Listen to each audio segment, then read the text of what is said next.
everything you're saying in one thing there. And yeah. Anyway, so we'll move on from there.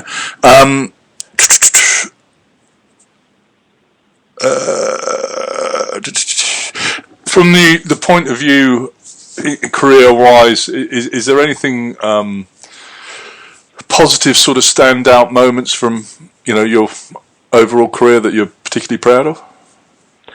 And I think we could, on a small scale, but with an important thing. I think what you just actually said earlier probably encompasses that about the old lady and the result of that. I've had a few great results in terms of presenting to people and writing reports in terms of clients. I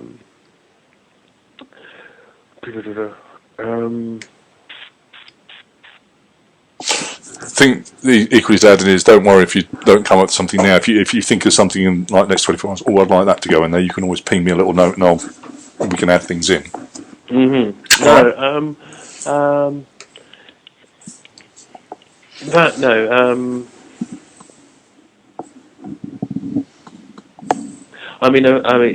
can say I've got a few others which I've given free advice, but I've spoken to people before a few times and basically given them a morning of my time and gone through everything with them and said, look, go do it yourself now. Yeah. But the advice is sensible advice, and they know they're getting that, which is key. Fine. Yeah. Right. Well, we're going to. I think there's enough.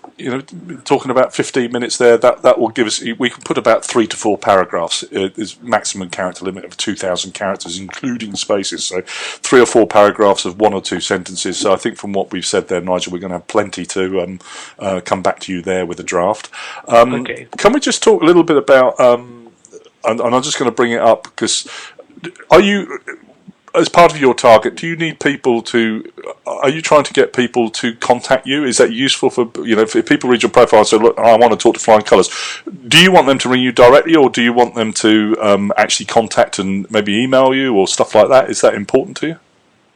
Probably won't be through LinkedIn, but I'd say we probably won't get it through LinkedIn because we're going to have some other marketing, Telegraph, etc. That's going to be the majority. Yeah, and what happens when they read the Telegraph? They'll come to LinkedIn. So, here's the way I see it works, just to give my explanation on why. And all we're talking about is maybe putting your very, if it's appropriate, at the bottom of your summary section. If they bother to read it all the way back, if you want to find out more, email me at. Something like that. A little call to action, something like that. Yeah. So I've got no problem at all with putting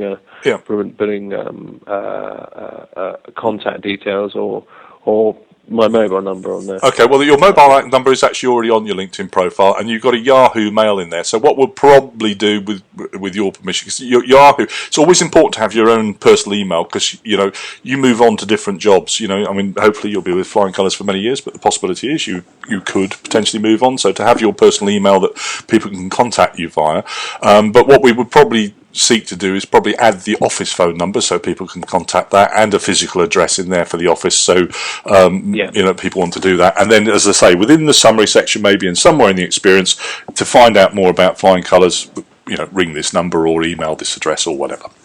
Okay. Okay, so let's come on to experience now, and as I said, we'll take Flying Colours first, and I mean, you've got 2 others there, Ward Williams and Ball Penny. Whether we want to make some entries on small entries on those 2 will be fine as well. So, from the point of Flying Colours, can you first explain? Is literally who and do what? So, I am the senior financial advisor, and what your fundamental role is. Fundamental role will be to oversee and talk to clients. That's primarily, say, it's going to be 90% of my time will be client facing, talking to clients and advising them. I've also been involved in some of the back office stuff in terms of our report generation and the technical oversight into that. But primarily it's talking to people. It'll be the advice side of things. The leading edge financial advice for Flying Colours. Yes. Okay, so from the point of view, if you're thinking about the business, what motivated you to join the business, and if you're thinking from the point of view of people who are looking at investing with Flying Colours, how would you describe the company, and what would you say is the difference between it and others that maybe you know of or have worked for? The difference being is it's very technology based. So we're employing some cutting edge technology, which majority of IFAs are stuck in the dark ages, if I'm honest. They don't use technology, they don't use up to date laptops even. Yeah. So we're employing that, and it's going to make a huge difference to the numbers of clients that an individual person can talk to, because it'll make them super efficient. Whereas in the traditional world, an IFA could only talk to or service properly 200, maybe 250 if they're very good and very organised. We're going to be looking to doubling that to 500, 600 possibly. So it's going to make us super efficient. Cost effective. Cost effective, exactly, because whereas a traditional IFA had overheads, etc., and his own salary and food on the plate, etc., he needed to charge a certain level to make it worthwhile to get out of bed in the morning. We can cut that in half because we've got double the number of people per person. So we can cut that down, and also efficiencies that we're running. So the systems will make people who we need to employ to support us a lot less. So rather than have 2 or 3 people who, in a traditional IFA, you'd have a power planner, the advisor at the top, power planner, and then 1 or 2 admin staff. So 3 people supporting 1. I can see we'd only need 2 people supporting 1 at tops here. So again, this is when Guys talks about taking 1% off the fee which people are paying every year, which sort of adds 25% onto their return in the end result. This is big stuff, isn't it? Exactly. Yeah. Exactly. It all plays through to the end result, which is saving client money. Yeah. No, this is good. This is good. Nigel, typically, do you have a typical or a range of people that you would expect to be talking to? What kind of people are we looking at here? Where are they in their lives? And where are they financially? From experience, the majority of people that I talk to are mid-40s, mid to early 50s, I would say. People who have got some wealth or know that they should be doing something but aren't quite sure what it is. That's the majority of people which we talk to, or we will be talking to, I assume. What sort of, would they be managers of businesses or directors or owners of businesses? What? The majority of people are educated, university educated, and in middle management or equivalent roles upwards. Yeah. Very rarely do we get the bricklayer or the plasterer off the street. So if they come in, they've inherited something, and they're scared shitless. But majority of those sort of people... We won't put that bit in, by the way. Sorry? We won't put plasterers who were scared shitless in there, No, the majority of those people go to their bank. Because the money goes... What you generally find is when someone comes across some money or they're earning quite well, the bank is all over them. And if you've ever inherited some money, I've inherited money, and the first person on the phone to me was Santander advisor, right? Who I'd never spoken to before, but suddenly he had my telephone number and he was very interested in talking to me. Up until that point, the bank manager had been in contact to say you're overdrawn, or we're going to charge you more money. But suddenly, I was in their good books because I inherited some money, and that's generally the way it goes. That you'll find that most people talk to their banks first, and it's only the reasonably savvy people who go, I'm going to get a second opinion. I'm going to ask, I'm going to go online, do some research. And see what else is out there. So look, what we'll do is a little bit of work on.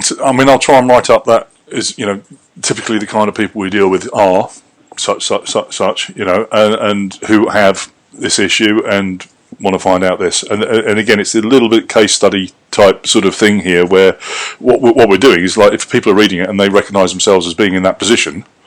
And at the bottom it says, want to find out more, give us a call. You can see how this could potentially, look, I'll be really interested because I sort of quite like your, you've got a relatively healthy scepticism in some ways about, I know you're taking part of the process, but I'd love to prove to you that, if you could get one or two people ring you as a result of your LinkedIn profile, I reckon that would be, I'd classify that as a really good success for this, because I think it'll be interesting to see if we can do that. So look, again, and from the Flying Colours point of view, let's just do a little bit more on maybe a couple of specific challenges that you expect to be dealing with from people who are coming to Flying Colours.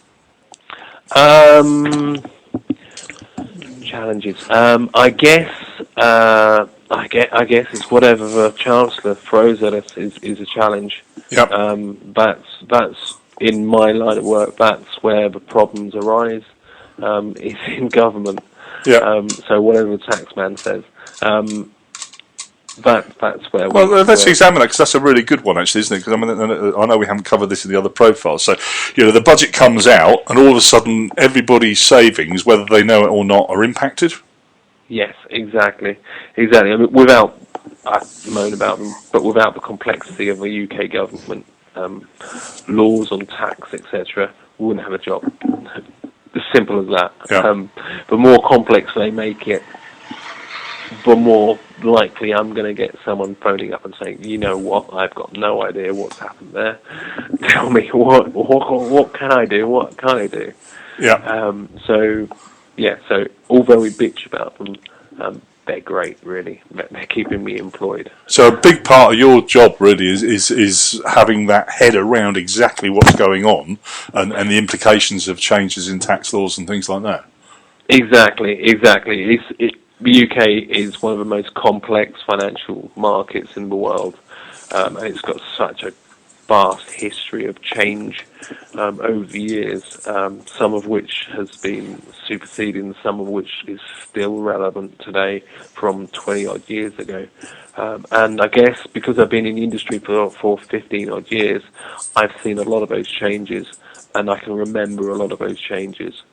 They may not be at the forefront of my memory, but I was thinking about this last night, and I guess one line which I do tell people when I meet them is I might not have all of the answers for you straight away, but if I don't know the answer, I know where to find it. Good stuff. Good stuff. So I'd say probably 9 out of 10.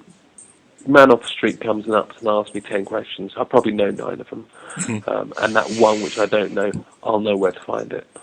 Okay, so basically they come in with a lack of understanding and potentially losing money because of the regulation changes or things like that. So you come in, understand what their situation is, can advise them with well considered and informative and accurate information that the end result is that they're better off.